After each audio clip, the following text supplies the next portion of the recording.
My name is Peter Goetje. I'm a director of the Nordic Cochrane Center in Copenhagen and professor of research design and analysis at the University of Copenhagen. 2 years ago, I found out that our prescription drugs are the third leading cause of death after heart disease and cancer. Our drugs kill around 200,000 people in America every year, and half of these people die while they do what their doctors told them. So they die because of the side effects. The other half die because of errors. And it's often the doctors that make the errors, because any drug may come with 20, 30 or 40 warnings, contraindications, precautions, and so on. No doctor in the world knows about all this. So they give patients drugs that they should not have given them, that interact dangerously with other drugs or food items or so on. And then the patients die. That's the other half. So the other thing I found out 2 years ago was that much of what the drug industry does fulfills the criteria for organized crime in US law. And they behave in many ways like the mafia does.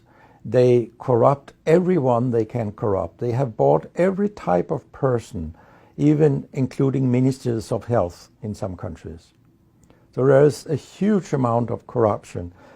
In my country, for example, Denmark, we are regarded as having very little corruption.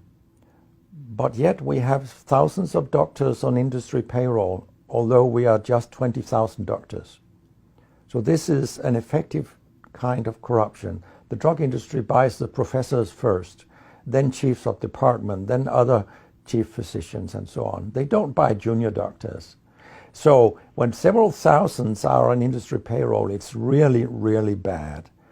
And that's why I wrote my book, Deadly Medicines and Organized Crime, How Big Pharma Has Corrupted Healthcare. I hope to convince patients not to take so many drugs, because so many die from the drugs they take. In my country, people take so many drugs that every single citizen can be in treatment with 1.5 drugs from they are born till they die. This is incredible. And drugs are not that helpful. And they kill very many of us. We know that. That's why drugs are the third major killer after heart disease and cancer. So what we need in the coming years is to take far fewer drugs than what we do currently. If we did that and we were careful, then we could live longer and live better lives. Because drugs have many side effects, and patients often don't realize that when they become worse, that it could be a side effect of the drug, which they continue taking because that's what their doctors tell them. So when I was a specialist in internal medicine, what I very often did was that I stopped a lot of drugs, particularly in elderly people, and it's quite revealing to see a bedridden elderly person come into your ward, and when you stop the drugs, I mean, that person becomes many years younger. And many of these drugs affect the brain, and old people tolerate that very, very badly.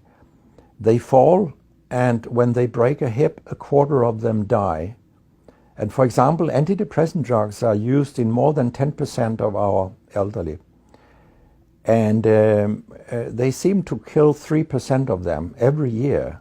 I mean, if 100 old people take an antidepressant for 1 year, 3% of them will die because they fall and break their hip. This is a huge death rate. So a lot of other drugs than antidepressants also make people fall and kill them. And they may affect your cognition, your memory, and all these things. And then they interact in ways that we know almost nothing about. Very many elderly, they take more than 5 drugs a day. And we actually don't know how these drugs interact with each other. What we do know is that all drugs have many effects in the body, and some of them interact also in their metabolism. so that you can get a too high concentration of a drug if you take other drugs simultaneously. So we make a lot of harms that we don't even recognize. I have a pretty colorful collection of things people have called me during all these years.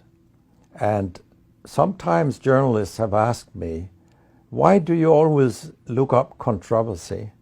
And my reply is, I don't. Controversy looks me up, because it's not popular to tell the truth in healthcare. You will get a lot of enemies, because a lot of people make money on false premises, doctors and industry alike. And our drug regulators and our politicians, they are on board on this wagon. So very few people are independent of money in healthcare.